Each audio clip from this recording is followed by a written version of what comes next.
That's annoying. We were just sitting here talking about how I like all the teams in the Big Sky Conference. And then we started talking about Davis and Sacramento, which are rivals, and they're like the smaller schools like LA State and Southern California.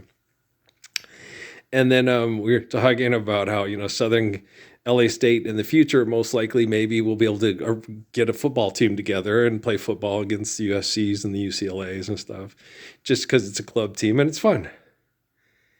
And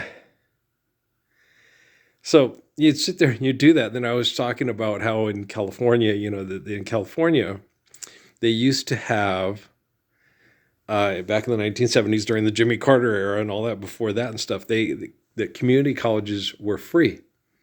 That if you in the state of California wanted to go to school to try to get a vocation or a job training, specific job training for job markets and stuff, back in the 1970s, it was you didn't have to pay money for it. If you graduated from high school in California, community college was free. So it was just like an extension of the public school system. It just lasted 2 more years so you could get a vocation from a accredited 2-year school, So why did all that stop? I don't know, because people are crazy. Beer's good. God's great. I'm just kidding.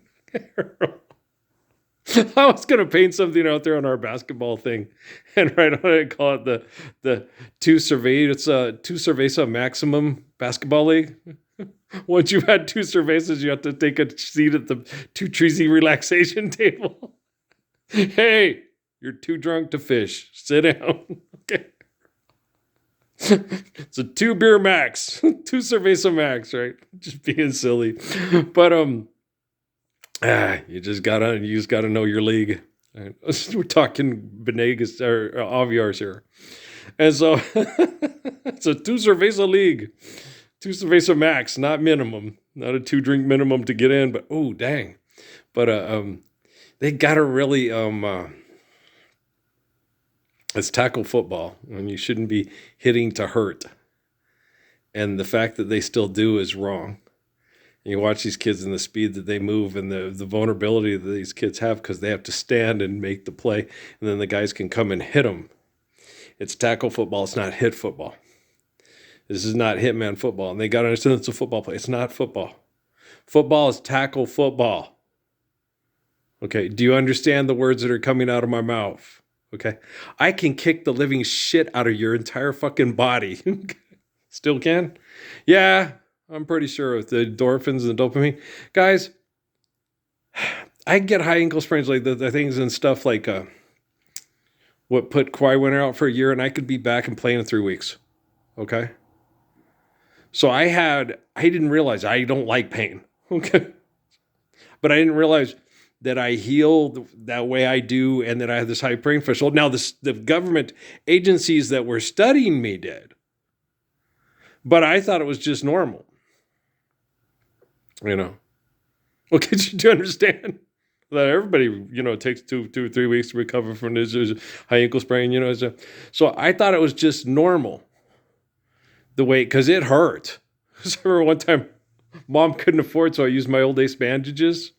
And I had a high ankle sprain, and I didn't have any Tylenol and stuff. And I moved my leg during the night, and I had a waterbed. And, oh, my kingdom for Tylenol, right? It lasted a night. I didn't take any painkillers, and then I recovered, right? Okay. So you don't realize, because I hate pain. I loathe it. Okay. I don't like, get injured, no pain, no gain. I hate that shit. I don't like exercising until you're sick and all that stuff. So, all those things that these people will do, I hate it. I avoid that like the plague because it's stupid. But I didn't realize that I had this amazing body. Okay. Because I would play sports, but I was always hold back. And then I had literally, because I am the spirit of Yahweh, I would hold myself back. And I would say it was Jesus. No, it was me. Because I knew what I had to do with my talents and my abilities. And I knew on a subconscious level that these disgusting, jealous pricks were watching and going to try, don't bring me down, Bruce, right? So I'm watching that poor Mando commercial with the guy. It's like, there's nothing wrong with it. Miriam, you said that too. She goes, Germans do not believe in deodorant. And you go to Turkey or Germany and it smells like people. Yeah, it smells like BO because it's hot. Imagine that, smelling like a person. You smell like a human being. Get away from me. I'm a raccoon. Okay. Do you understand? I'm being facetious, obviously. Imagine that, smelling like a human being. It's offensive to smell like a human being. That's a bathroom. It smells like one, right? You get nose blind to it. No, you just get used to the smells. So some people will come in and go, "Oh, your house smells like the restroom." It's like, yeah, I haven't scrubbed it with chemicals for a couple months, right? I should just scrub it with a brush. Okay, but I smell it. Yeah. You want to come sniff my ass? I'll sniff. I'm not going to sniff yours. You just try to sniff my balls, I'm going to smack you. Okay, you think you're a dog, right? So you don't smell it too obviously, too blatantly, It's not, and you don't, it's just normal. It's called being human. Okay? Because there's this a stigma to it or whatever. So as long as you're clean, you keep it clean, it's a bathroom. It's where you go potty and you flush the toilet water down. You see what I'm saying? And so you're just turned into some. It's just because it smells like chemicals doesn't mean it's healthy, and that stuff goes in the water. And you can get raw sewage out and clean it out and stuff, but a lot of times it's hard to take the chemicals and get the chemicals out of the water. Oh, yeah. Okay. So there's one thing, it's clean or is it sanitized to the point where it's like it's killing you slowly and softly? Not exactly softly, it's painful. Okay, do you understand? And detoxing is horrible. Me and Victor Mesa talked about it. I saw Victor and he talked, he says, I still drink. I know. It's hard because that Freon, there's not a magic Freon filter in the sky and it does, but you can get it out. You can clean it out and you can live longer. But I know a lot of times you guys need the beer to survive your abuse. And if not, you'll want to kill somebody. So I understand. I completely understand. It's like Brother Noah, Father Noah, he got drunk because he had to lock his family out of a boat because they were too self-righteous or stupid to listen. And so if anybody deserved to get drunk to forget about life a while, it was Noah. Okay. He did. All right. And so, hey, the Vandals are doing pretty good there. It was a pretty good play. Yeah. Come on, Jacks, get it together. But like I said, I like I like all the teams in the Big Sky. So it's one wins, they won, yeah. They lost, whatever. But yeah, I'd like to see the Jacks go to the playoffs and do well. So, but got nothing against Vandals. But fiddly D and fiddly dumb, and I was making a video earlier and it stopped and kicked away when we were talking about it, but we covered everything I already talked about. We didn't really leave off anything that was like a smoking gun. So I was just, why'd that happen? I hate when they do that. Don't you hate when they do that? That doesn't happen to you? Well, you're not that important. I'm just kidding. No, it's true. You're not that important. If you're not in the Gospels and you don't help children live the Lord's Prayer eternally through loving parents, you're just not that important, asshole. You're like a propaganda cartoon waiting to happen. I mean, propaganda cartoons when I grew up, they did a lot of times make me laugh. Killed a wabbit, I killed a wabbit. And so smart brains, right? Yeah, I don't like coffee. It gives me a headache. But it's not very important. No. And you can remember they were crazy back then. You bet your foghorn leghorn they fucking were. Okay, chicken hawk. Okay. So they were nuts. Yeah, they were clinically insane. And you guys still are clinically insane. And I guess it's okay to dance in the end zone after you score a touchdown. But the thing about it is live the Lord's Prayer first. Okay, do you understand? You won't look so batshit fucking crazy or distracted or narcissistic or ridiculous. Well, we are post-apocalypse. The apocalypse is the restoration of the Gospels and the redemption of the Messiah. And that's already done, and done, there happened. Okay. It literally happened back in a place called Sierra Vista, Arizona, back in 2009. Yeah, it's when I first. Oh, Hugo Tovar told me, if you can't get people to publish it, read it on YouTube. But the book I wrote, I was like, that's a good idea. So I didn't try reading it on YouTube. I read it on Facebook, but they got rid of. I'm not going to read it on YouTube. It's okay. That was some of my life experiences up till then. As a book, and it's a good book. It's a very good book. It's Parable of Juan and Jesus is what I call it. At first, I was I'm the light, I'm the way, but I just called it the Parable of Juan and Jesus.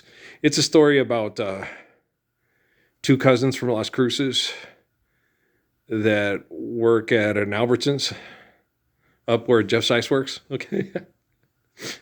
And Martin Barreras helped inspire it, and a lot of other friends, and Hugo, and a bunch of other people helped inspire it. It's some of my life experiences, right?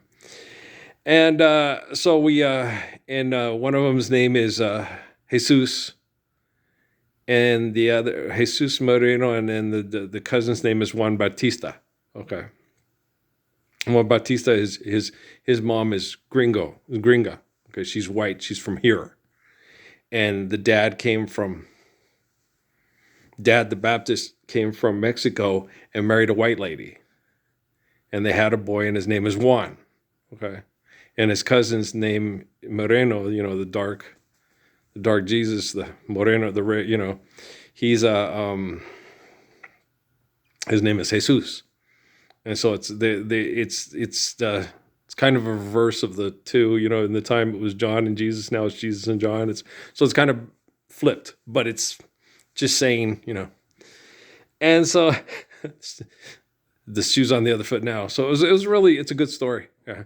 And they're hearing cruises and what they encounter and how they encounter it. And a lot of that, what I wrote about when I came back home kind of came to fruition, so I was like, gosh, I'm prophetic. Or they're pathetic. I think it's more they're pathetic than you're prophetic. I think so too, but I think it's both. A little bit of this, a little bit of that, right? You know what I'm saying? So, but yeah, I'm certain that I'm right. I'm certain the scientific community is wrong. And I'm certain that the corporations that call themselves religions are part of the scientific community and are not religious people. Okay. They use money and technology to manipulate people to feel powerful. That's the scientific community, right? And science isn't bad. It's what people do with science that's bad, right? When truth is evident and lie is obvious, then you should obviously do things truthfully with science so you can be good in the scientific community. But it's not really a scientific community. It's just a bunch of people using science to be assholes. Man, you suck. And they say the religions are worse than we are. No, you're all doing it for money, and you're all doing it to feel powerful because you're an asshole. You're being creative. Okay. Why don't you invent a way to stop being a creative asshole? Then you can take credit for it, but no one will give you money. They won't praise you either. They'll say, it's about time, asshole. I'm funny. What do you know for funny? Okay. Well, I hope Vanderbilt wins. Vanderbilt wins, they'll have a good shot to go to the playoffs. That would be cool. Well, Diego and the Stowers kid, his dad played here. I like him a lot, yeah. And Diego goes up. He's a New Mexican, man. Oh, Jordan loves him. He sets the tone. He's got to hold it back as far as the macho bullshit. But it's about being tough and getting back up and do what you got to do, and truth with couth, and be strong but not cocky or dirty. Go out there, Pavia, and do your thing, you little wrestler. Wrestler. There's no riverbank. That's from Roots. Okay, but I'll talk to you guys later tonight. I don't know. We'll see. We'll see how well this thing loads. I love you guys. All right. Hang in there. I'm cleaning it up. If you want to help, pray. If you don't want to help, hide. But praying won't help you, and crying won't help you, and praying won't do you no good if you believe in money. Mean old Levy.